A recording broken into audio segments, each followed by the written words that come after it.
Tell you what, ain't nothing more American than an American flag flying over you while you're working on a rusted Chevy.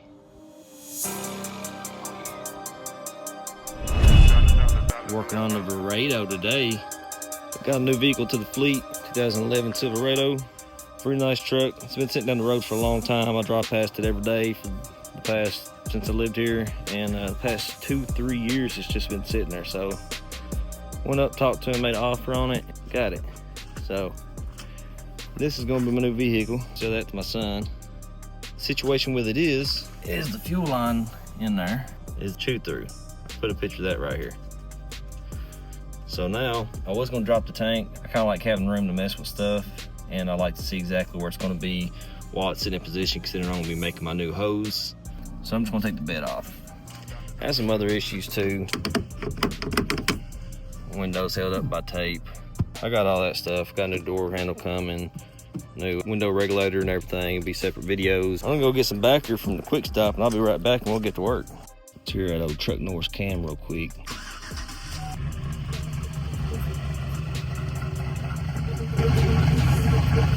Beautiful. And make sure you wear safety glasses, because shit will fall on your face. So there's 4 boats all together. One in the very front, one here, one right around here, and one in the very back. The one in the very back's hard to get to because those 2 studs right there, that's where it's at. The boat sticking through there that you see, you can't really take it out, is in the way. With enough wobbling situations, you can get it out. It's 11/16 and I think a 15 millimeter. This is real tight on there, which that's what you want so it don't strip out. Now I'm gonna loosen up the other side and lift this up to gain access to there. So this side was a little bit different. Didn't want to work out, didn't want to participate. So it got cut off. The Ziz wheel, the big Ziz wheel, zip drawn out. So now I'll be able to get the same thing I did the other side on this side now. All right, so I got it jacked up. I left 2 bolts over there to hold it in place where it didn't just slide off. Don't forget to undo these 3 10mm bolts to drop this fuel fill cap like I did. Beware of rust. That just popped up. And right here, it looks like there's plenty of length in these cords to raise this up without breaking anything. Just ran out of stroke, so I'm about to readjust, get a little bit more room. Make sure you have it secure. I got this stainless steel hose, so squirrel mice or whatever's not gonna be able to chew through it. I'm gonna go to 6 AN because I hate those snap fittings, and the way how I'm gonna do that is with these right here. So I learned about these whenever I done my LS swap and my S10. The way it works is for the factory style fittings, slide this over the hose, and that right there will go, has those 2 O-rings in it, and this will go over the tip of it, and you screw this in here. Now you have a 6 AN. Get this thing to focus, it's terrible. But then you have a 6 AN. All the links to all this will be in the description below because I'm an Amazon junkie, so all this came off Amazon. I need some of these put on the line to pull the fitting. This is I believe is the supply line. This is the one that fuel comes out when it comes on. Put it like so. Push that way, push this back in, kind of wiggle it, and then you can pop it off. So now I'm going to replace this. I got to get underneath and see where that goes. So I'm gonna put those fittings, the Evil Energy fittings that I was talking about, onto here. Put that one piece here, slide it on here, and have a 6 AN going out. And then I have a stainless steel, and I'll do the same thing I did here to that side. Goes up to the fuel rail or to the fuel filter. So I'm gonna give a thanks to the sponsor of this video, Hannah and John. Give me a light for Christmas. Able to do this without you. Thank you. Fuel line right there. So if you look underneath, you got 3 lines that goes to this.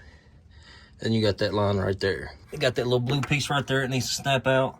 And then you'll be able to use that fancy thing I was talking about that goes in there to disconnect it. Since I'm a one-handed bandit, So this is the line that messed up.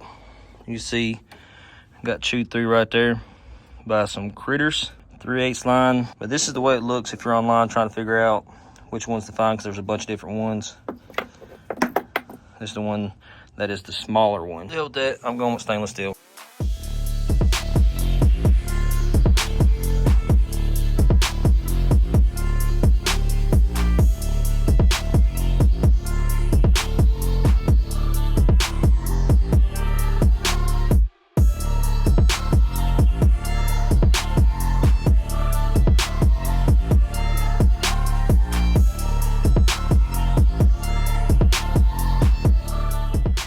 There we have it.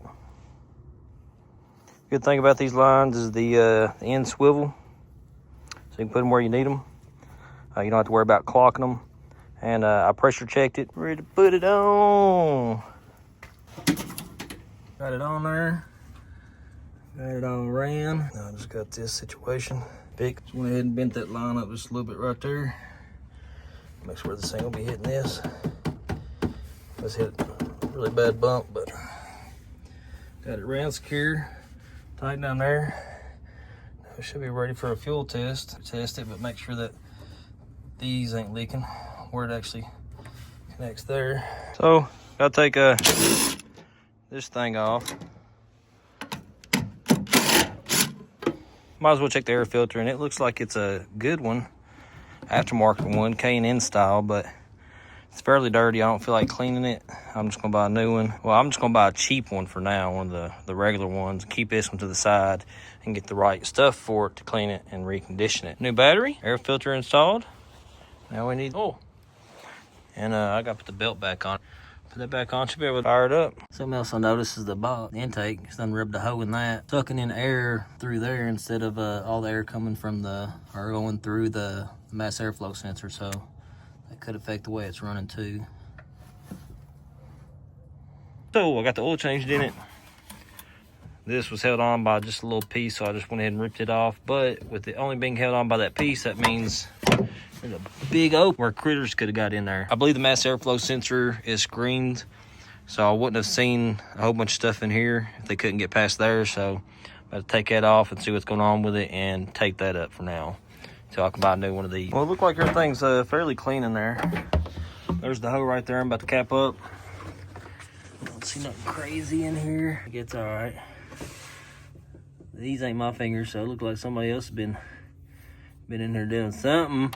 He said it had a new ECU, so I'm wondering why. But I'll hook up HP Tuners to it and see. He might have got a new ECU to do the DOD delete, or I don't know. But I'll hook up HP Tuners to it, figure all that stuff out. Tape that up, put it back on there, and after that, it should be ready to fire it up. Well, I got all that fixed. Now let's check for leaks. I'm in from over here. This thing comes on and blares every damn time. Prime it again.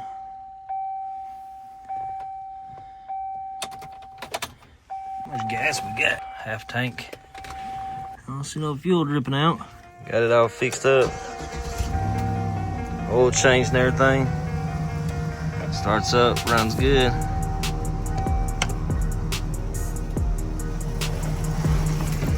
Gotta fix all this. Got it washed up.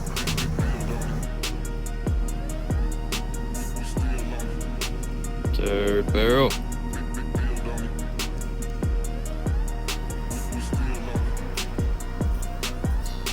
That's what squatted trucks look like. Oh yeah. Nice.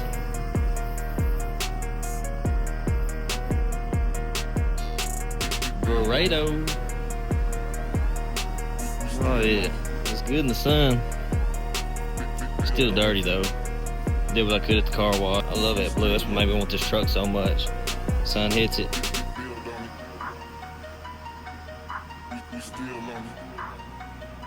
Love that color.